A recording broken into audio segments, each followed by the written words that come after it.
Урматтуу Россия Федерациясында эмгектенип жүргөн мекендештер, арыбаңыздар. Өзүңүзгө белгилүү, биздин урматтуу президентибиз Садыр Нуркожоевич Жапаров кайрылуунун негизинде Россия Федерациясынын президенти Владимир Путин өзүнүн жарлыгы менен миграциялык мунапысты 10 сентябрга чейин узартты.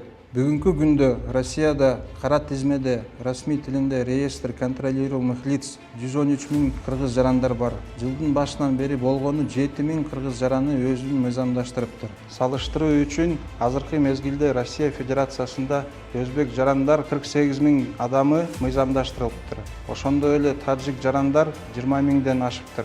Жакында мен Москва шаарында Сахарова миграция борборунда болдум. Тилекке каршы Сахаровада өтө аз биздин жарандар кайрылып жатыптыр.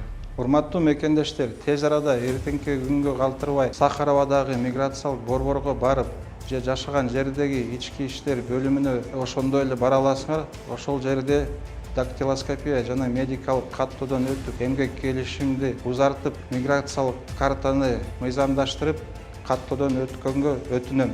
Убакыт аз калды. 10 сентябрь миграция мунапыстын акыркы күнү. Бул күндөн кийин легализация өтпөй калган жарандар автоматтуу түрдө Россияда кара тизмеге кирип, камалып, депортация болуп калат.